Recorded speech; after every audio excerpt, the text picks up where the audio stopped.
Javier Solís soltó el micrófono antes de que el aplauso terminara, como si la baquelita caliente le hubiera quemado la mano. El operador alcanzó a estirar el brazo para evitar que el aparato cayera al suelo, pero Javier ya había cruzado el umbral del pequeño estudio de radio, empujando la puerta con una brusquedad que dejó a todos sin habla. No pidió permiso, no esperó la siguiente tanda comercial. No escuchó el saludo del locutor que intentaba mantener la compostura frente al público invisible. Simplemente se fue. El asistente que le dio la noticia, un muchacho de rostro pálido, acostumbrado a lidiar con nervios ajenos, no con tragedias, había pronunciado las palabras casi como si se le escaparan. «Javier, murió tu hermano». 3 segundos. 3 palabras. Una vida entera quebrándose detrás de los ojos del cantante. En el pasillo estrecho, Javier sintió cómo el aire se le espesaba. No había ruido, aunque el edificio estaba vivo. Redacción, cabinas, técnicos, teclas de máquina de escribir. Todo sonaba distante, como si el mundo hubiera sido envuelto en algodón. Caminó sin dirección, empujando puertas que no recordaba haber cruzado antes, hasta que encontró una silla metálica junto a un viejo archivo. Se dejó caer. Los codos se le clavaron en las rodillas. No parpadeó. Su hermano, el que siempre se quedaba un paso atrás para que él diera uno adelante. El que le planchaba las camisas cuando apenas tenían un peso para manteca. El que decía, con una sonrisa rota, «Canta tú, que pa' eso Dios te dio voz. Yo te cubro la espalda». Nadie lo había cubierto a él. Por un instante absurdo, Javier intentó recordar la última conversación que tuvieron. Una tontería, seguramente. Recomendaciones sobre un médico. Una advertencia sobre no quemarse con tanto trabajo. Una broma vieja. Pero la memoria le devolvió solo el gesto cansado de su hermano aquella mañana. Una media sonrisa y un «luego platicamos». Luego. Una palabra ligera que ahora pesaba como una lápida. Una secretaria pasó junto a él, reconociéndolo apenas. «¿Se siente bien, señor Solís?», preguntó con un hilo de voz. Javier no respondió. No podía abrir la boca sin sentir que algo se desgarraría por dentro. La mujer se alejó sin insistir, como si hubiera visto a un hombre recién derrotado por algo que no se nombra en voz alta. El director de la emisora apareció minutos después, intentando parecer útil. Le habló de autos disponibles, de choferes, de lo que necesite, Javier. Él solo levantó una mano, negando. No había nada que necesitara. Nada podía devolvérselo. Cuando finalmente salió del edificio, la calle le pareció ajena. Los vendedores ambulantes seguían ahí. Los taxis seguían peleándose por pasaje. La tarde avanzaba con la indiferencia de siempre. La ciudad no tenía ninguna intención de interrumpirse por el dolor de un hombre, aunque ese hombre llenara teatros y vendiera miles de discos. Javier caminó. No recordó el trayecto.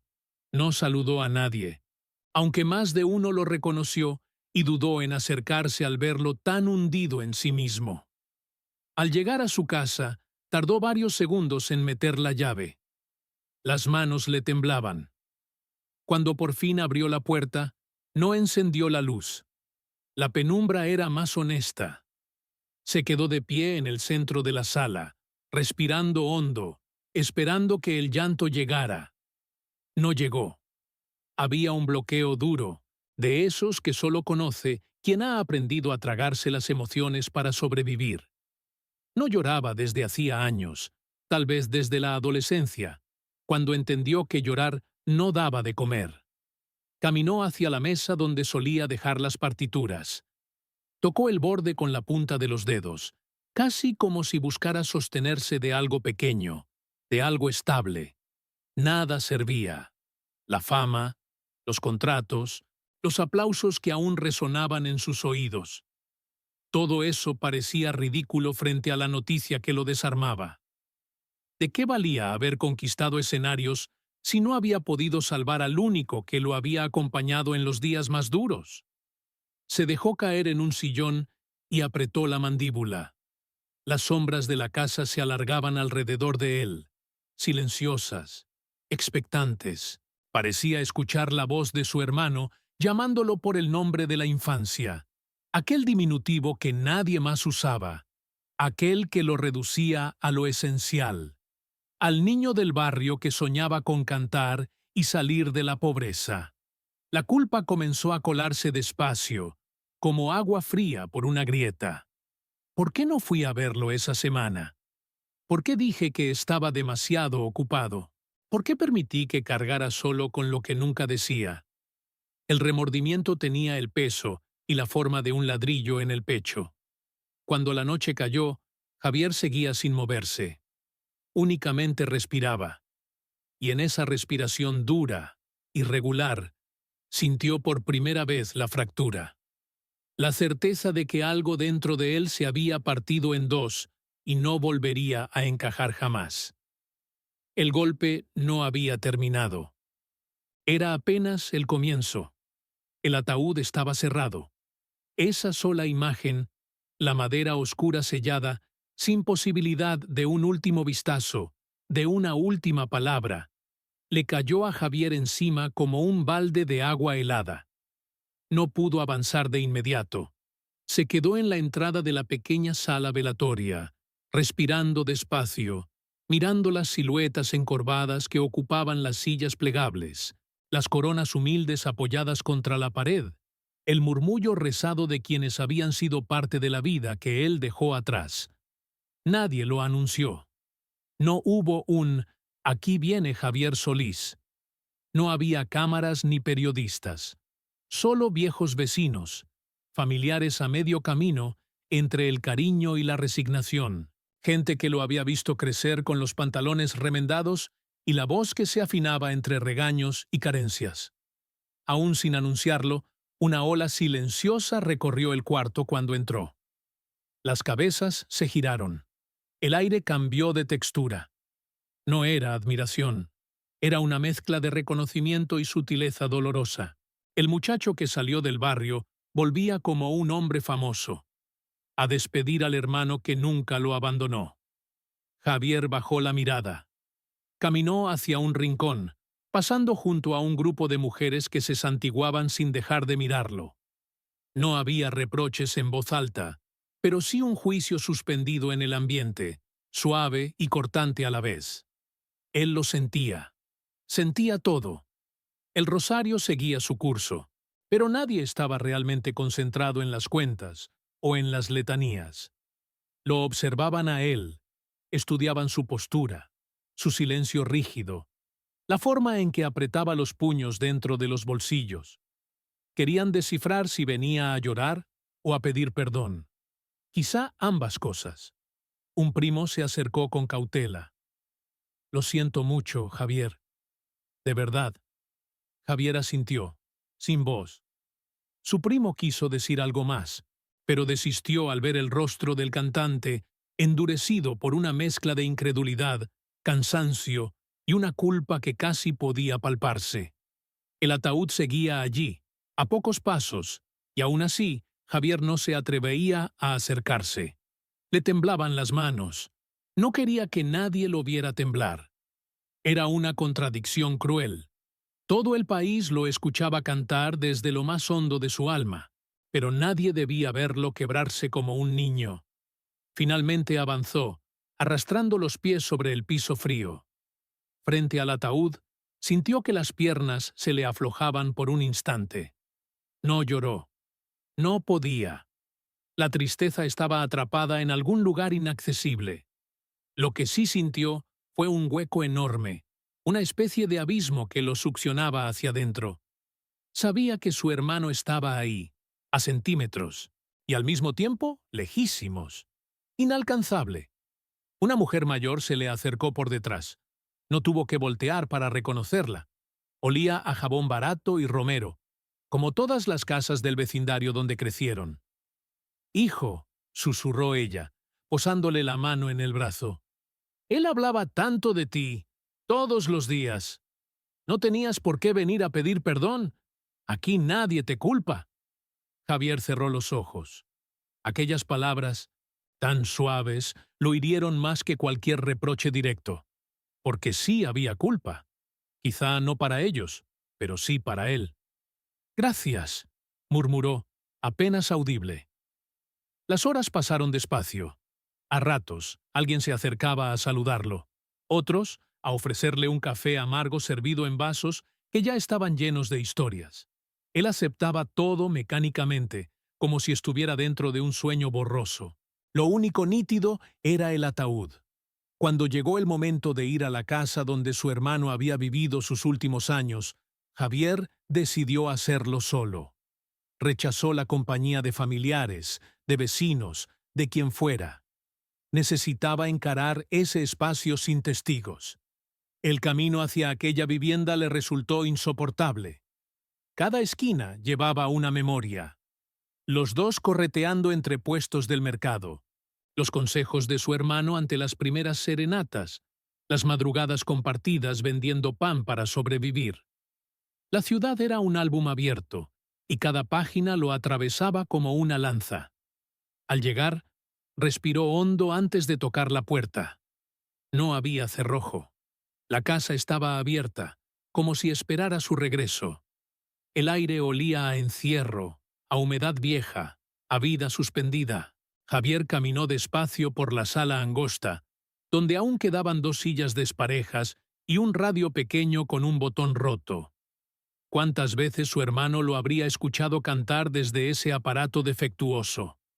¿Cuántas noches habría buscado su voz mientras trabajaba o antes de dormir? En el dormitorio, la cama estaba tendida sin cuidado, como si él hubiera salido con prisa. Había una camisa colgada de la ventana y una fotografía rasgada sobre la mesa. Los dos, adolescentes, sonriendo con descaro pese a la pobreza. Fue entonces cuando Javier notó la caja de madera bajo la cama. No era grande, simple, sin cerradura, cubierta por una fina capa de polvo. La arrastró hacia sí y la abrió. Dentro había pocas cosas. Una chamarra vieja que él recordaba desde siempre, un reloj detenido, 2 boletos arrugados de un palenque al que su hermano intentó ir para verlo cantar y nunca alcanzó a llegar, y arriba de todo, una hoja doblada con cuidado torpe. El corazón de Javier dio un vuelco. Reconoció la letra antes de desplegarla, la caligrafía apretada de su hermano, esa que siempre parecía escrita con prisa, como quien no tiene tiempo de nada, salvo de decir la verdad. No la leyó en ese momento. No aún. La sostuvo entre los dedos, con un respeto solemne, como si cargara una parte final del hombre al que debía despedir. El silencio de la casa lo envolvió. El velorio había mostrado el duelo compartido, pero allí, en ese cuarto pobre, empezó la parte del duelo que solo le pertenecía a él. Y sin abrir todavía la carta, Javier supo que contenía algo que lo tocaría más que la muerte misma, algo que no estaba listo para enfrentar, pero que lo esperaría, paciente, como siempre lo esperó su hermano.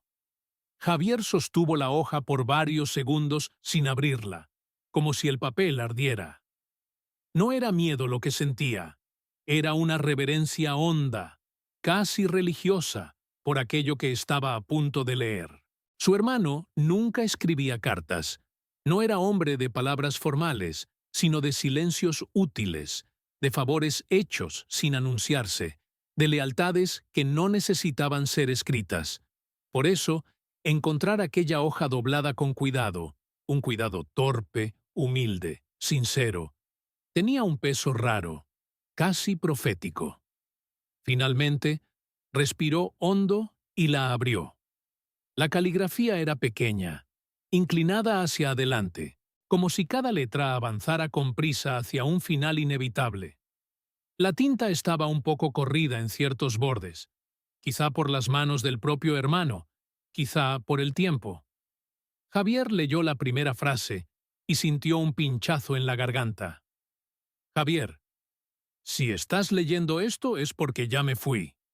Las palabras eran simples, directas, sin adornos.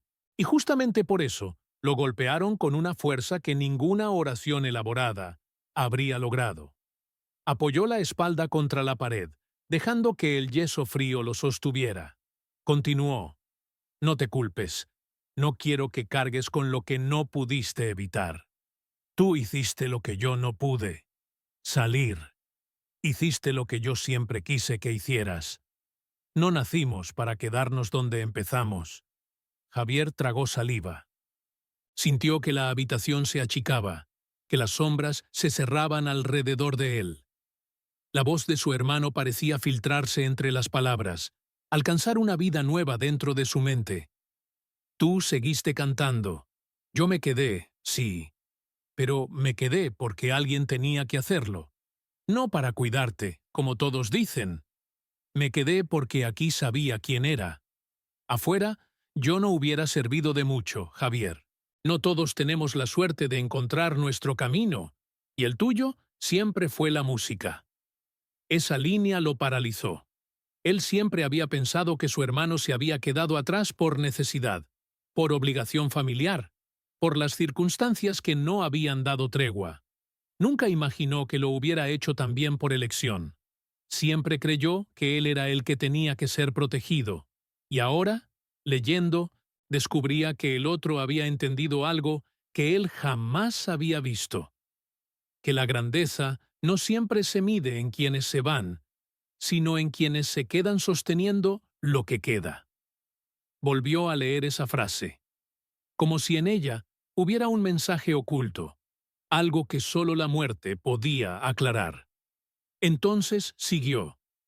Cuando cantes triste, no pienses que me duele. Piensa que me quedo a escucharte. Eso hace que mi vida haya tenido sentido. No pares nunca, Javier. Si paras, entonces sí me muero del todo. La última oración se quedó suspendida, temblando en el aire. Javier dejó caer la mano, aún aferrada a la carta, y apoyó la frente en la pared. Cerró los ojos. Esta vez, la emoción no se estrelló contra la coraza que llevaba toda la vida construyendo. Esta vez, la atravesó por completo. Lloró, no como los hombres aprendidos en dureza, no con contención serena. Lloró como un niño recién herido, con respiraciones cortadas, con un temblor que nacía en el pecho y subía por los hombros. No había nadie para verlo, para juzgarlo, para consolarlo. Y eso lo liberó. Las lágrimas no eran solo tristeza, eran el peso de años de silencios, de culpas mal entendidas, de distancias que habían sido necesarias para sobrevivir. La carta se movía entre sus dedos cada vez que su respiración se agitaba. Él la apretó contra el pecho, como si temiera que se desvaneciera. Después de un rato que no supo medir, pudo haber sido un minuto o una hora, se sentó en el borde de la cama de su hermano. Miró alrededor. Los objetos humildes, las paredes sin adornos, la lámpara con el foco suelto, el zapato desgastado debajo de la mesita. Era un mundo pequeño, pero era un mundo lleno de significado. Su hermano había vivido ahí sin rencor, sin reclamar nada a la vida, sin pedir más de lo que podía sostener. En el silencio de la habitación, Javier murmuró: «Perdóname por no verlo, por no entender, por no haber estado». Pero no hubo respuesta. O quizá la respuesta era precisamente la carta. La dobló con un cuidado casi ritual y la deslizó dentro del bolsillo interno de su saco. No pensaba separarse de ella jamás. Era la única forma de mantenerlo cerca, de seguir escuchando esa voz que lo había acompañado desde antes de que la fama lo envolviera en compromisos, reflectores y noches interminables. Se levantó y caminó hacia la puerta. Algo en él había cambiado. Se sentía distinto en su propia piel, como si un peso hubiera sido retirado y otro nuevo, más sagrado y más liviano, hubiera sido colocado en su lugar. La muerte de su hermano lo había quebrado, pero la carta había empezado a reconstruirlo. No era una reconstrucción completa, ni rápida, ni limpia. Era un proceso doloroso, hecho de cicatrices y memorias. Pero era un comienzo. Y cuando salió de la casa, cerrando la puerta detrás de sí con una lentitud que se parecía a una despedida, supo que llevaba algo más que un papel doblado. Llevaba un mandato. Llevaba un testigo. Llevaba una voz ajena que, desde ese momento, viviría en la suya. El duelo seguía, sí. Pero ahora, Javier no caminaba solo dentro de él. El teatro no estaba lleno esa noche. Era un lugar mediano. Uno de esos foros donde el olor a madera antigua se mezclaba con perfume barato y con el eco de tantas presentaciones olvidadas.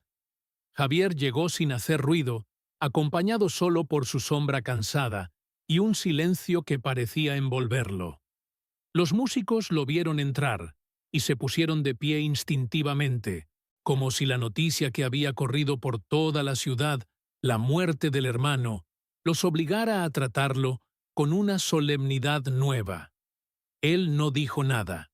Solo se acercó al escenario y dejó su saco sobre una silla. Dentro, cuidadosamente guardada, seguía la carta. Podía sentirla contra su pecho cada vez que respiraba profundo. Ese pequeño roce era un recordatorio constante, una compañía invisible. Mientras afinaban los instrumentos, Javier se situó frente al micrófono. Pasó la mano por el soporte, como quien reconoce un objeto familiar, pero ahora cargado de un nuevo significado. El técnico de iluminación se quedó esperando una señal. La habitual inclinación de cabeza, el gesto seguro del artista experimentado. Sin embargo, Javier no dio ninguna instrucción. Permaneció quieto, como si escuchara algo que los demás no podían oír. Finalmente, levantó la mirada. «Vamos», dijo en voz baja. Pero en ese «vamos» había un peso que ninguno de los presentes olvidaría jamás. La orquesta inició con un arreglo suave, casi tímido. Nadie quería empujar demasiado a un hombre recién herido. Pero a los pocos compases, Javier los detuvo con un gesto seco de la mano. «No así», corrigió. «Más despacio. Más abajo». El director volvió a empezar. Esta vez las trompetas sonaron como si vinieran desde un callejón húmedo. Las cuerdas se deslizaron con un lamento tenue. La percusión marcó un ritmo que parecía caminar entre sombras. Entonces, Javier cerró los ojos y respiró. Una sola vez, lenta, y comenzó a cantar. La primera frase salió rasposa, pero no descontrolada. Era la voz de siempre. Sí, pero con algo nuevo. Una grieta. No una grieta fea ni torpe, sino una herida lúcida que hacía que cada palabra vibrara con un dolor verdadero. Era como si la muerte del hermano hubiera abierto un canal secreto entre su pecho y el sonido, un conducto íntimo que permitía que la emoción fluyera sin filtros. El público, un público acostumbrado a sus modulaciones impecables, se quedó inmóvil. Nadie esperaba eso. Nadie estaba preparado para una voz que no era solo un instrumento pulido, sino un cuerpo vivo sangrando sobre la melodía. En la tercera estrofa, Javier sintió cómo la carta, dentro de su saco, sobre la silla, parecía llamarlo, recordarle la última frase. «Si paras, entonces sí me muero del todo». Y no paró. No podía. Cada vez que sostenía una nota, lo hacía como si retuviera un nombre que no quería dejar caer. Cada silencio entre versos era un diálogo secreto con la ausencia. Los músicos lo siguieron con un respeto casi ritual. No exageraban, no brillaban, simplemente acompañaban esa voz quebrada que, curiosamente, no perdía dignidad. La herida no le restaba fuerza, se la daba. A mitad de la canción, sintió que algo en él se abría. No sabía describirlo. No era alivio, tampoco resignación. Era un reconocimiento. Su hermano estaba allí. No como fantasma ni como ilusión dramática, sino como un peso real en la garganta, un impulso en el diafragma. una memoria latiendo en las cuerdas vocales. Por primera vez desde la noticia, Javier no se sintió solo. Cuando terminó la pieza, no hubo aplauso inmediato. El público tardó varios segundos en reaccionar. Algunas personas apenas respiraron. Otras se limpiaron discretamente las lágrimas. Nadie había presenciado algo así. Un lamento convertido en arte sin intención de espectáculo. El director de la orquesta se le acercó entre canción y canción.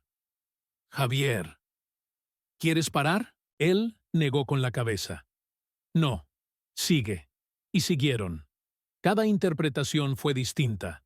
Hubo momentos en que su voz se quebró por completo, otros en que emergió con una firmeza que parecía desafiar la misma tristeza.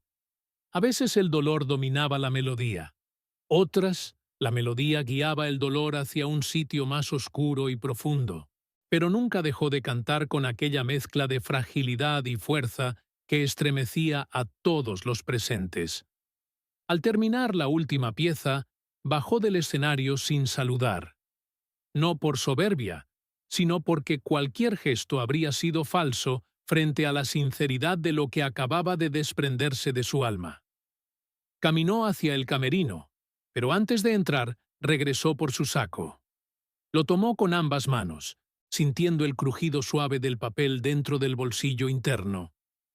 Ese sonido mínimo, apenas un roce, le recordó que la voz que acababa de utilizar no era solo suya. Se sentó frente al espejo. Las luces alrededor proyectaban sobre su rostro una mezcla de sombras y brillo tenue. No se reconoció por un instante. Había algo envejecido en su mirada, y al mismo tiempo, algo recién nacido. Tocó el bolsillo del saco. «Lo escuchaste, ¿verdad?», murmuró, como si hablara con alguien sentado junto a él. No obtuvo respuesta. Pero la ausencia ya no dolía igual. Al salir del teatro, un grupo de personas lo esperaba, pero no para pedir autógrafos. Querían entender qué había pasado en aquel escenario. Querían preguntarle de dónde había salido esa interpretación descarnada, casi sagrada. Pero Javier no explicó nada. Pasó entre ellos con un leve asentimiento, sin detenerse. En la calle, el aire nocturno lo envolvió con una suavidad inesperada. Sabía que esa noche marcaría un antes y un después en su carrera. No por el éxito, ni por la técnica, ni por la ovación contenida, sino porque había cantado desde un lugar que hasta entonces desconocía. Y ese lugar tenía un nombre, el de su hermano. Caminó hacia la avenida principal, sintiendo el peso de la carta acompañar cada paso. La voz marcada ya era parte de él. Y aunque el mundo no lo sabía aún, esa noche, la noche en que su dolor se volvió canto, fue cuando comenzó verdaderamente la leyenda de Javier Solís.